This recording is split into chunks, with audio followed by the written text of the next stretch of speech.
Hi, I'm Nate, and you're watching Photolearningism. Wanted to jump into a comparison between levels and curves, two things you've probably heard as buzzwords gazillions of times, but I'm going to look at and try to explain what do they actually do and where are they best suited. Let's dig into that.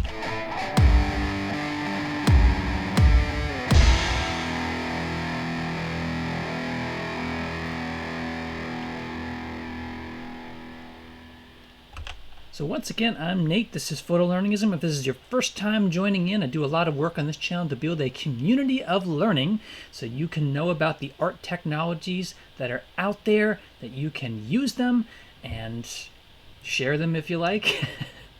So that's what this is about. I'm so glad you're here. Today we're looking at the differences between levels and curves. And to really get into that, I'm going to be demonstrating with GIMP today. And this is a pretty typical use case for really any photo alteration tool. So keeping that in mind, I'm just driving with GIMP because I have that on hand and it's very clear the way this is drawn out here. So in GIMP, under colors, they actually are right on top of each other, levels and curves. And the interesting thing about levels is that it is actually most geared toward adjusting contrast. Both these tools are actually built around the idea of contrast, but they handle different aspects of it.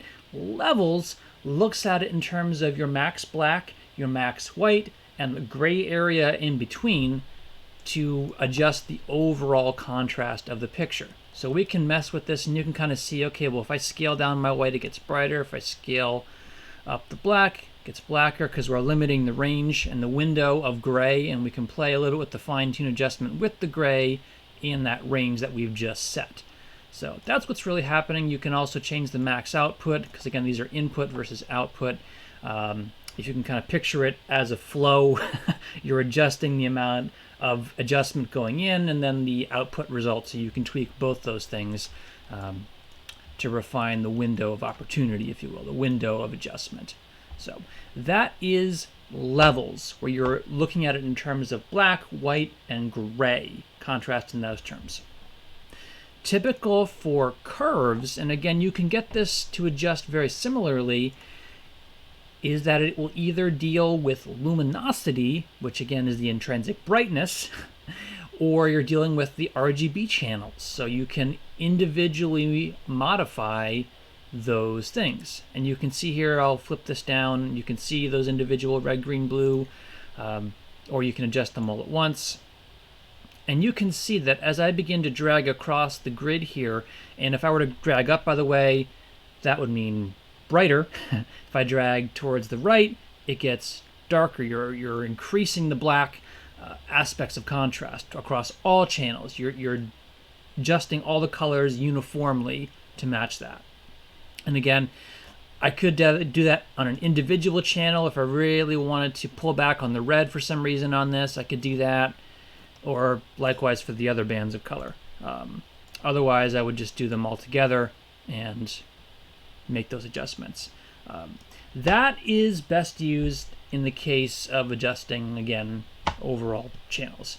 So you can get a similar look between the two, but that might help you when you look at images, when you look at illustrations and things that you want to tweak or tone, and understand, okay, well, am I really looking at this in terms of color or black and white contrast? Because that'll help you determine which of these two tools will be the most useful in those cases. Now, I've seen the curves approach applied, so just as not to be confusing, there are other tools that will apply this banding approach and interface for other things. Like you'll see it in Darktable, you'll see it in Raw Therapy as a means of controlling channels for that. That is not quite the same idea, although the control is the same approach, where at least in terms of the grid, you're moving into brighter or darker areas. So just be aware that's out there and don't confuse that with the color channel control, because that's unique to this. All right. So that's really the basic concept. And again, just explaining these use cases, explaining how these tools are used, because you might have played around with them and you kind of know in your head what's going to happen, but what's the real use of these things and where are they best suited. So that's that. So I hope that was at least somewhat informative and useful to get you going and started and to kind of see that in action. If this was helpful, please do give me a thumbs up to let me know that, hey, that spoke to you.